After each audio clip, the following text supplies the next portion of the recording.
It's a horrific scene overnight on Interstate 5 after a car drove into two protesters on the freeway. It happened just after 1 this morning. Washington State Patrol says the person driving has been arrested. KOMO's Nick Popham joins us now live with the very latest condition of these two that were hit. Nick, what do you know? Yeah, Michelle, according to Washington State Patrol, one is in critical condition with life-threatening injuries as a result of this incident, while the other is stable with serious injuries. This happened after 19 days of protesters going on to Interstate 5, closing both sides to traffic.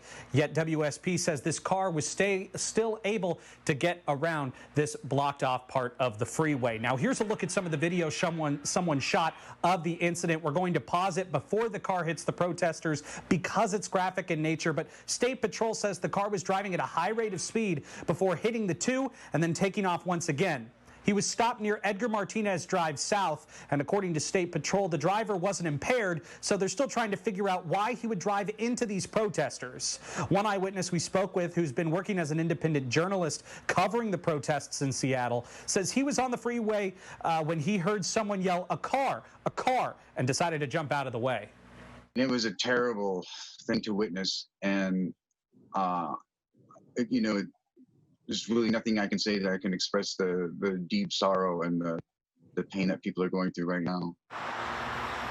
We spoke with WSP this afternoon to see if they would be taking any steps to further protect protesters on the freeway, or if they would stop protesters from going onto the freeway in the first place. We're told as of right now, no changes have been made to their tactics. The trooper we spoke with this afternoon, again, wanted to reiterate that regardless of who is on the freeway, whether it's a person who's stepping out of their car or a protester, being outside of a vehicle on the interstate is never a safe idea. Live in Seattle, Nick Popham, KOMO News. All right, Nick, thanks very much. Seattle Mayor Jenny Durkan reacted to the incident on Twitter this morning, writing this, quote, "Our city stands beside their friends, families, and loved ones in praying for these women and all who were there," adding in another tweet that no one should risk their life demanding better from the city, state, or county. Says he applauds what happened in retaking the CHOP and is eager to see the Black Lives Matter movement succeed. KOMO's Keith Eldridge got a one-on-one interview with the governor and joins us live with more on that. Keith? Yeah, this is the first time we've heard from the governor on just what happened there. And as far as the Black Lives Matter movement is concerned, he says this is just the beginning. Now, he, like a lot of people, witnessed what happened by watching it on TV as police moved in. But he is now focused on making sure all of the positive things that have come from this continue to thrive. Interesting to note, he kept his mask on during the interview to drive home the point of how important they are. Looking at Seattle, what are your thoughts on the action the Seattle mayor, Seattle police chief took in clearing out CHOP? Well, I'm pleased that apparently there were not serious injuries in that operation. We want to reduce. The whole idea is to reduce injuries and violence, and I think we should all be happy that apparently there were no injuries involved in that. I think that it's a good thing that police services will be restored to some of those communities. But one thing I want to make sure, though, is that this is a movement that is not going to be stopped. We are going to respond to the need for police accountability. We are going to respect the Black Lives Matter effort. And that, whatever happened in those few blocks, is not going to slow down our effort to have major achievements to reduce systemic racism. The White House continues to take jabs at you and the mayor of Seattle. What are your responses to the president?